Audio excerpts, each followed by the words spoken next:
You ever catch your neighbor red-handed with their hand in the proverbial cookie jar, except the jar is your front porch, and the cookie is a brand new Bluetooth speaker you never even got to unbox? I did. And in that moment, staring at the security footage of Karen in her flamingo pink tracksuit waddling away with my Amazon package under one arm and her yappy little Pomeranian under the other, I knew I'd just been gifted a golden opportunity.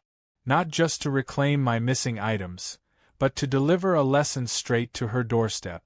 Literally. It all started 3 weeks ago when I noticed a weird pattern. My packages were getting marked as delivered, but they were nowhere in sight.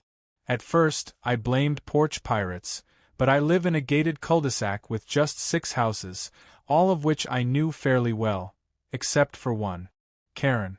She moved in 6 months ago after what I can only assume was a very one-sided divorce. Since then, she'd been the loudest, most unbearable force of chaos in our little suburban circle. She complained about kids riding scooters past her lawn, called the HOA on a neighbor's flagpole being 1 inch too tall, and once demanded my trash bins be moved 6 inches to the left because they offended her aesthetic. I knew she was a menace. I just hadn't realized she was also a thief. The day I got the footage, it had just rained, so the porch cam caught everything in high-def clarity. Karen walking over from her driveway with her little rat dog barking like a broken smoke alarm. She didn't even knock. She looked both ways like a cartoon villain, snatched the box off my porch, and strutted off like she'd just found a winning lottery ticket. That package? A gift for my sister's birthday. And Karen? She had no idea she was caught. I decided not to confront her. Not yet. Instead, I filed a police report and sent the footage to the HOA board just to get it on record. They replied with a boilerplate response about reviewing the issue, which was HOA speak for, "We'll ignore this until someone threatens legal action." Whatever. I wasn't playing their game. I was starting my own. I began tracking every delivery. I placed small, harmless packages on the porch. Decoy boxes with old phone books, expired protein powder, a brick I had lying around. And like clockwork, they vanished. Always while I was out. Always when Karen's car was home. I even swapped my normal Amazon labels for fake ones with random names like Dr. Flapjack. Didn't matter. Karen was an equal opportunity thief. One day I left a box filled with nothing but those annoying plastic air pillows. I taped it so tight it took me 5 minutes and a knife to open. It disappeared in under 10 minutes. It wasn't just about the stuff anymore. It was about principle. Karen had no remorse, no shame, and clearly no plans to stop. She had that smug, untouchable energy that made my blood boil and also gave me a very specific idea. I called animal control. Not to report her Pomeranian. The dog was annoying, but he was just a victim of circumstance. I wanted to ask them something very specific. What's the legal process for mailing live animals? The answer was, you can't. But you can arrange for a transport service to deliver animals for relocation or rehabilitation. Like, say, a particularly unruly opossum that kept sneaking into my garage and biting through snack bags. So I filed a formal nuisance complaint about the possum. Real, by the way. He was kind of a jerk. Had animal control swing by to do a safe capture, and paid a small fee to have the relocation professionally handled. The possum was tagged, caged, and ready to be delivered to a wildlife rescue outside the city. Then I made a few calls. Turns out, delivery services sometimes subcontract odd jobs to third-party couriers. So I arranged for a delivery, under a corporate name I invented, Wilderness Friends Rescue Program, and filled out the paperwork saying the drop-off would be at my address, right on the porch. And just for kicks, I tossed in a phony letter thanking the recipient for volunteering to foster a high-needs nocturnal mammal with behavioral concerns. The possum arrived in a custom transport crate, air holes and all. I set it right in the center of the porch with a nice, bright label, Live Animal. Do not tip. Then I got in my car, drove a block away, and waited. Karen struck in 15 minutes. I had set my camera to record a livestream to my phone, so I got the full show in real time. She strutted over in flip-flops, dog in one hand, phone in the other, clearly mid-rant to someone. She bent down, squinted at the box, shrugged, and started dragging it back toward her driveway. I could practically hear the possum inside start to freak out from the jostling. I don't know if she opened it in her garage or her kitchen, but I do know that 40 minutes later, a local animal control officer showed up banging on her door.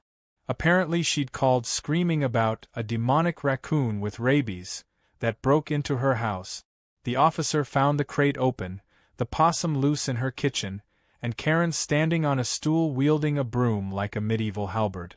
The dog had peed on her rug. Naturally, the officer was confused. Karen tried to play the victim, ranting about someone sending her a wild beast in the mail. But once they traced the origin back to me, and saw my name wasn't on the crate, things got interesting. I explained, very calmly, that the animal had been scheduled for pickup at my porch and must have been mistakenly taken by someone. I even showed the footage. They weren't thrilled about the mix-up, but the officer did ask me, with a strange little smile, if I wanted to press charges for stolen property. I said no. I just wanted to make sure the possum was okay. Karen got a $500 fine for interfering with wildlife transport. But she didn't stop. Not entirely. A week later, I caught her sneaking by again, this time eyeing a new box that I'd intentionally left a little ajar, just enough to show the glitter-covered dog toy inside and a letter addressed to Santa Claus. She stared at it for a full 30 seconds before turning and walking away. That was the moment I knew she was rattled. But I wasn't done.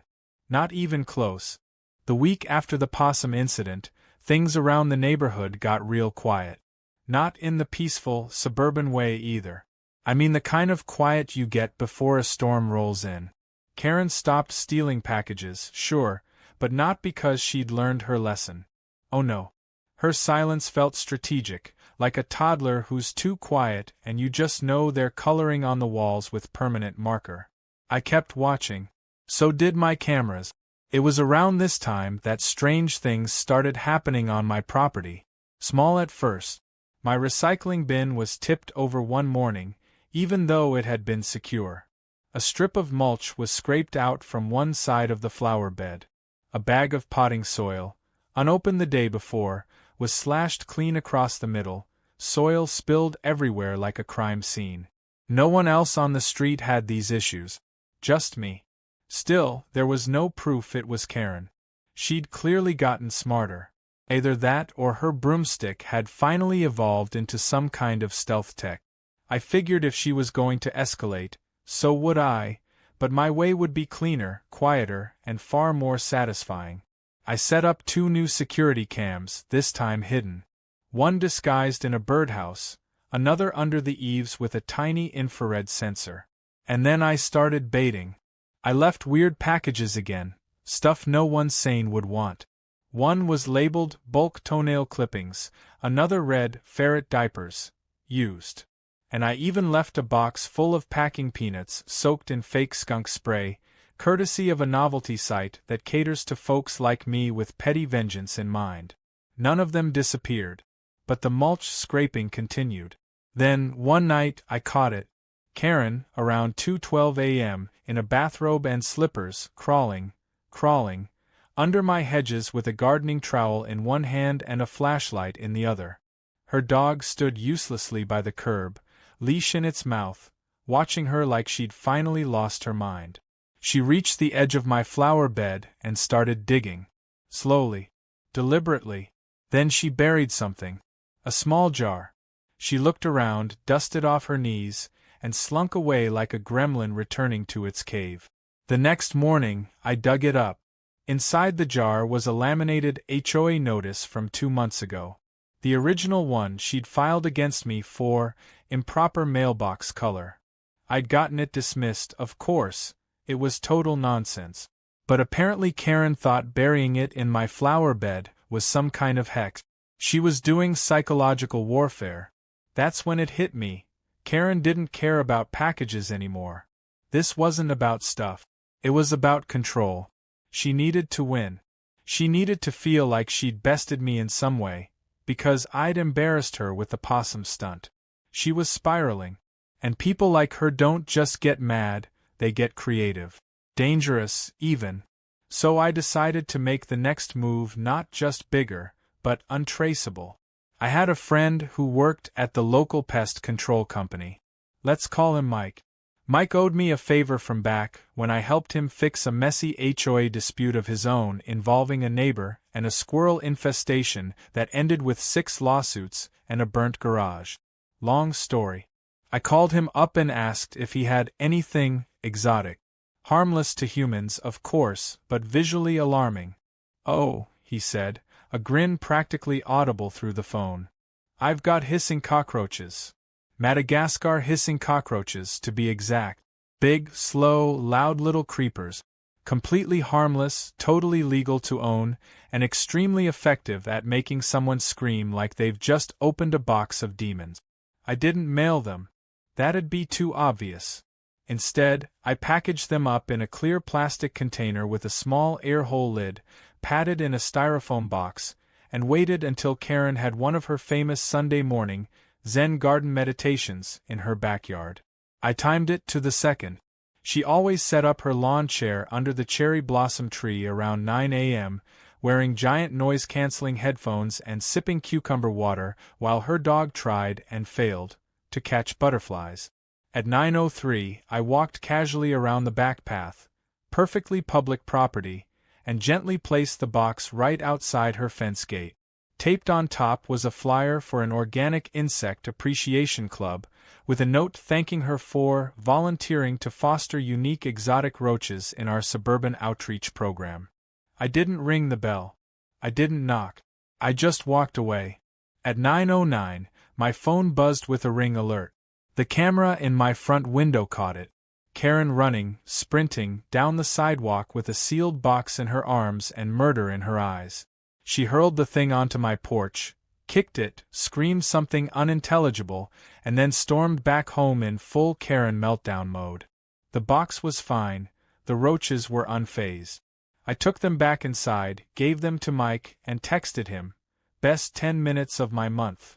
But now the war had gone nuclear. Karen filed another HOA complaint the next day.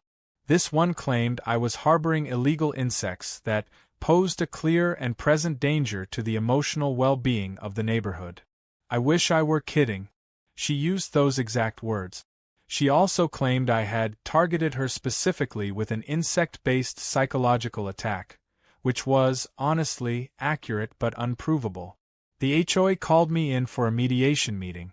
So I showed up with a printout of the footage of her stealing packages, a detailed log of her weird midnight gardening escapades, and a notarized affidavit from Mike confirming that I had returned the insects and had never, in fact, weaponized them. Karen showed up in a neck brace. A literal neck brace. Claimed emotional whiplash. The HOA panel looked like they wanted to dissolve themselves mid-meeting. The final ruling? No violations found. But we were both strongly advised to avoid further interactions and maintain neighborly distance. I nodded politely. Karen made a noise like a dying duck and stormed out. Her dog barked twice and pooped on the HOA president's tire. That should have been the end of it. But that same week, a neighbor down the street, Tim, retired Army guy, good dude, stopped me while I was mowing. "Hey," he said, leaning on the fence. "You might want to check your porch cameras tonight." Karen was sniffing around earlier. She had a clipboard and was writing stuff down. And measuring something. Didn't see what. Sure enough, at 2:18 a.m., Karen showed up again. This time with a tape measure. She measured the dimensions of my front step, took photos of my porch lights, and tried to lift one of my planters. She left 5 minutes later, grinning like she'd just figured out a way to steal Christmas. I didn't know what she was planning, but I knew I had to beat her to it. So I called in a favor with someone higher up. Someone Karen never expected. And this time, the delivery wouldn't come in a box. 2 days after Karen's latest midnight reconnaissance mission, A white government SUV with tinted windows pulled into our cul-de-sac at precisely 10:46 a.m. It parked squarely in front of Karen's house. A tall man in a forest green uniform stepped out, adjusted his sunglasses, and calmly walked up her driveway with a clipboard in one hand and a patch on his jacket that read State Wildlife Division. Karen's door opened before he could even knock. She must have been watching from the blinds. She stepped out in full regalia, sun hat, robe, slippers, and that perpetual sneer, clutching a folder of documents like she was preparing for war. She said something with exaggerated hand gestures, and the officer, whose name tag read Sims, didn't flinch. He just nodded once, pointed to the clipboard, and gestured toward my house. I watched the whole thing from my office window while pretending to be on a Zoom call. A minute later, Officer Sims was on my porch. "Morning," he said when I opened the door. "Sorry to bother you, sir.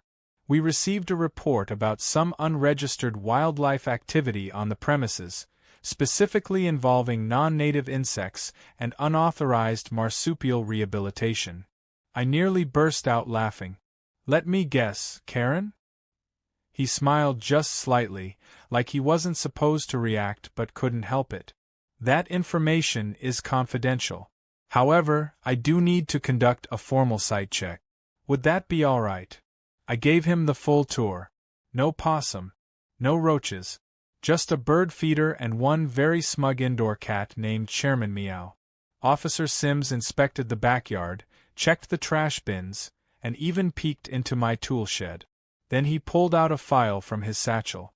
"Thing is," he said, "I'm aware you filed a legitimate transport request for the opossum. All paperwork's clean. You even paid extra for crate safety. But there's a new concern." He unfolded a document. It was a notarized photo, taken by Karen, of a box labeled "Warning, venomous creature inside" that she claimed I left on her porch 2 nights ago. I blinked. "I've never owned anything venomous in my life." "She says you're escalating. Says you're targeting her with threats." "You mean like how she's been stalking my porch with a tape measure and planting cursed HOA notices in my flower bed?" Sims didn't answer right away. Then he said, "Sir, off the record, do you have any idea what she's doing with those photos she's taking?" "No, but I'm sure it's not for her scrapbook." He hesitated, then pulled out a second document. This one made my stomach turn. It was an official municipal complaint Karen had filed with the City Property Review Board. She was trying to report my house for structural code violations, using those porch measurements, light fixture photos, and planter placements as evidence that I had made unapproved modifications to the property line. She was trying to get my front porch condemned, and she was doing it quietly. No police, no big blow-up, just bureaucratic sabotage, the slow, venomous kind that takes root and grows behind your back until it collapses everything. "I figured you should know," Officer Sims said. "We see this sometimes. Petty disputes turn into legal nightmares. Thought you might want to prepare." He handed me a card and left. I stood there on the porch, stunned. Karen wasn't just trying to win anymore. She was trying to erase me. I spent the rest of the day digging. I called the Property Review Board and found the complaint. It was filed under an anonymous tip line but referenced my address, and the complaint code matched Karen's photos. I checked the HOA archives. She'd filed 3 additional complaints in the past 10 days, including one alleging I had built a squirrel observation station without city permits. I hadn't even seen a squirrel in a month. By evening, I had a plan. It was time to go nuclear, quietly. I have a cousin named Nyla who works in the city assessor's office. She's efficient, brilliant, and a sucker for revenge stories. I invited her over for dinner under the pretense of catching up, then showed her everything: the footage, the complaints, the photos. Nyla's eyes gleamed like a forensic accountant finding a millionaire's offshore secret. "This is so sloppy," she muttered. She used her home IP address to submit everything online. And her complaint about the porch? She filed it before she took those measurements. Timestamp doesn't lie. I leaned forward. So if someone were to, say, file a counterclaim against her. Oh, honey, Nyla said, pulling out her tablet. You don't even need to file anything. She already sunk herself. The next morning, Karen received a certified letter from the city. It stated that multiple HOA complaints originating from her residence had been flagged for fraud due to falsified photographic evidence and premature filing. She was being formally warned for abusing the complaint system and notified that further false reports could result in legal action and HOA expulsion. Yes, expulsion. Our HOA had a clause that allowed for forced removal of residents who willfully and repeatedly endangered community harmony through falsified reporting. Karen didn't take it well. That afternoon, she stormed up to my porch. No knock, no hello, and started yelling before I even opened the door. You think you're clever? She shrieked. You think this is funny? I stepped outside, coffee in hand. You mean the part where you committed report fraud and nearly got yourself kicked out of the HOA you worship like a religion? She shook her head like a toddler who just got told no for the first time. You've been targeting me since day one. You humiliated me in front of animal control, made me look crazy with those bugs, and now you've got spies in city offices? This is harassment. I sipped my coffee. Karen, I'm not harassing you. I'm just opening the packages you keep leaving on my doorstep. Shame they're all full of garbage. She turned bright red, sputtered, then marched away, but not before turning to point at me. This isn't over, she hissed. You haven't seen the last of me. I chuckled. You say that every week. Still waiting for the sequel. And she was gone. That night, my porch cam caught her pulling away in her car, trunk stuffed with boxes. A neighbor told me later that she'd gone to stay with her sister for a few days, to clear her head. I figured maybe she'd finally given up. Maybe this whole thing had just burned her out. But then, 2 nights later, I heard it. A scratching sound. Not at the door. Not on the roof. Inside the wall. I grabbed a flashlight and opened the access panel behind the utility sink. 2 raccoons stared back at me, wide-eyed and furious. Somehow, someone had lured raccoons into my crawl space. There was only one person unhinged enough, vindictive enough, and well-informed enough to pull it off. Karen was back. And this time, she was going feral. You know how most people deal with raccoons in the walls? They call pest control. Maybe seal a few crawl spaces. Me? I stared at those furry little bandits, eyes gleaming in the beam of my flashlight, and thought, of course. Of course Karen wouldn't stop at stealing packages or burying HOA notices like landmines. She'd escalated to live animal warfare. At this point, I wouldn't have been surprised if she'd trained the raccoons herself in some unholy backyard boot camp. The next morning, I called Mike again. You remember Mike? The pest control buddy who supplied me with the hissing cockroaches. I told him I had raccoons in the wall and a deranged neighbor who may or may not be running a wildlife black ops campaign against me. He didn't even flinch. I've got just the thing, he said. 2 traps, peanut butter bait, and a motion alarm. We'll catch 'em alive. Sure enough, by that night, both raccoons were safely in cages. Turns out one was pregnant. I'm not heartless. I called the same wildlife rescue team that handled the possum, made a donation, and watched them drive off with the fluffiest evidence of Karen's madness.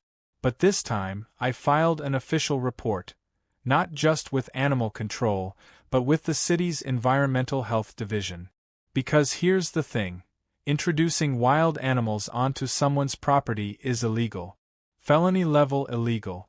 Especially if done with intent to cause damage or distress. And since I just had a visit from Officer Sims a few days prior, it wasn't hard to put 2 and 2 together. He came back out that afternoon, looked at the traps, checked the camera footage, and gave me a look like he was silently cheering for me from the sidelines. You think she did it? He asked. She's already been inside my flower bed, I said. The wall's just the next logical step. He chuckled. I'll file the report. No guarantees. But if she's tied to this, she's toast. That night, my neighbor Tim dropped off a six-pack and said, "Heard about the raccoons. Man, she really hates losing, huh?" "She doesn't hate losing," I said. "She hates being seen losing. Big difference." And that's when I got an idea. If Karen wanted to win some invisible suburban Cold War, I'd make sure everyone saw her fail in full color, 4K, surround sound glory. So I called in a professional. Her name's Dani. She runs a small local company that specializes in publicity-sensitive pest removal. Basically, she cleans up weird messes for corporate clients who don't want bad press.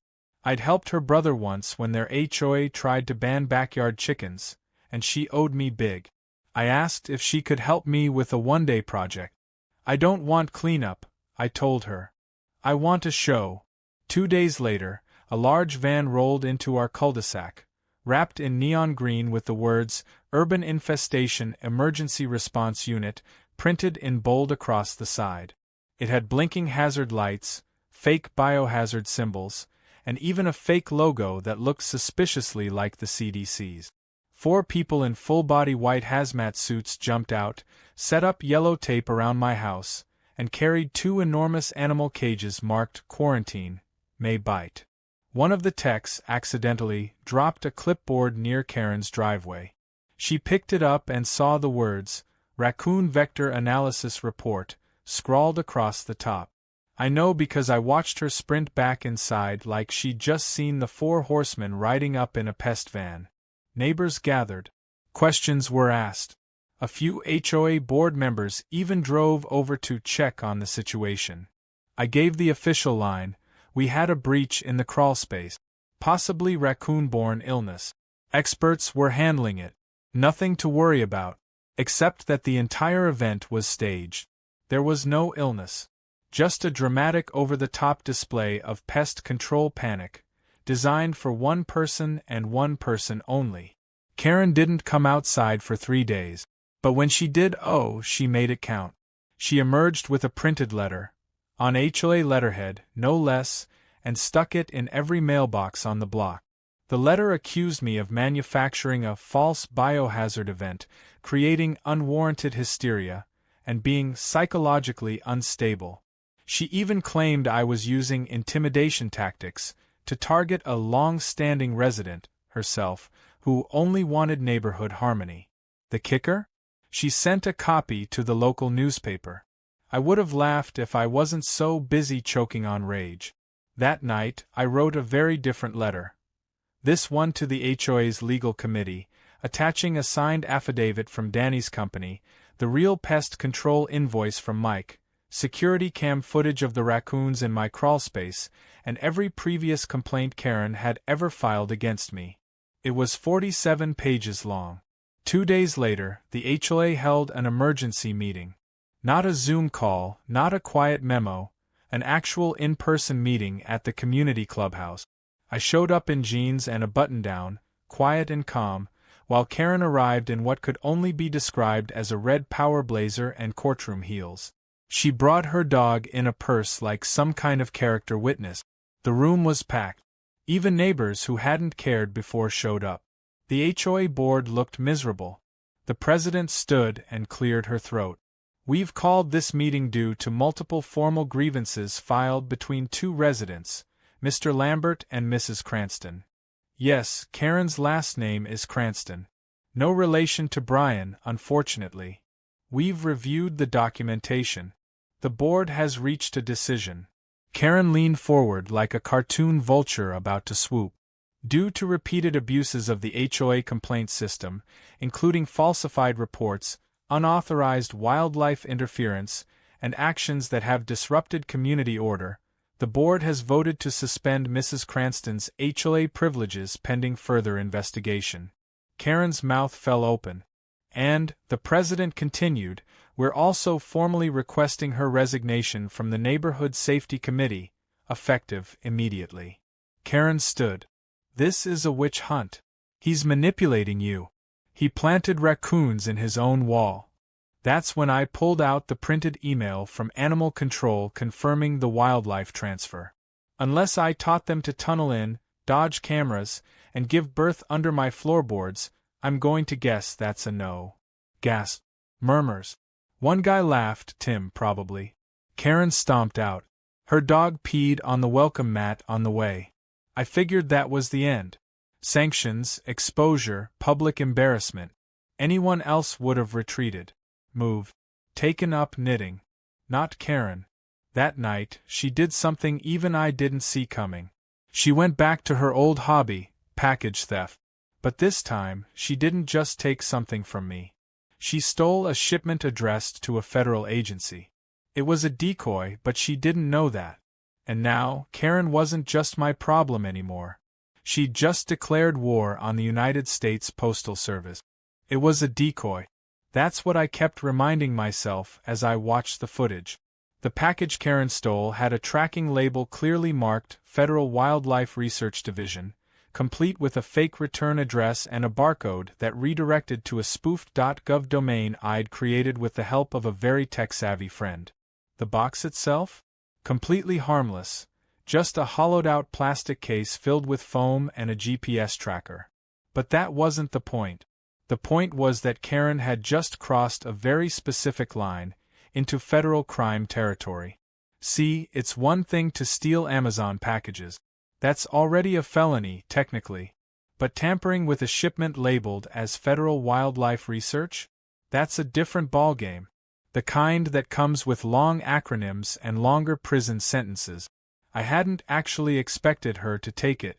It was part of a larger plan, a psychological nudge. Leave the package on the porch, label it just official-looking enough, let her see it on her walk with that yappy purse dog, and watch her hover near it like a shark circling a wounded seal. But I figured, after the HOA fallout and the raccoon scandal, she'd be too paranoid to risk it again. I underestimated her. The footage was crystal clear. 3:27 p.m. Karen, sunglasses on, hoodie pulled low, as if that somehow made her invisible, snatched the package off my porch like a raccoon with a vendetta and speed-walked it straight into her garage. I gave her 1 hour. Maybe she'd panic. Maybe she'd realize what she'd done and come crawling back with some flimsy excuse about keeping it safe. She didn't. Instead, she opened it. And the moment she pried off that lid and saw the property of U.S. Fish and Wildlife, "Do not tamper" sticker inside, I imagined something very small and very important inside her snap. The GPS tracker pinged exactly where I thought it would, her kitchen. I watched it sit there for 10 minutes, then move. Not toward the front door. Toward the backyard. That's when I called Officer Sims. I didn't even need to explain. I just said, "Karen stole something marked federal. It's in her house. I have footage." He didn't say, "Are you sure?" or "Let's wait and see." He just said, "Sending someone now." 27 minutes later, 2 uniformed officers and 1 very serious man in a dark suit rolled into the cul-de-sac. Karen's house was their first stop. I watched from my porch. They knocked once. Karen opened the door, saw the badge, and immediately tried to close it again. Didn't work. Within 10 minutes, they were in her kitchen. One of the officers retrieved the decoy package from the trash, where she'd tried to bury it under shredded junk mail and an empty bottle of Chardonnay. The suited man examined it like he was defusing a bomb. Karen stood frozen, arms crossed, making that pinched expression she wore every time she realized she couldn't scream her way out of something. She tried to talk. They ignored her. Then they left, with the package, and with a signed statement from Karen admitting she found it unattended and misunderstood its contents. Sim showed up as they were leaving and shot me a look across the street that said, "You won." But here's the thing. I didn't want to win anymore. I wanted to finish it.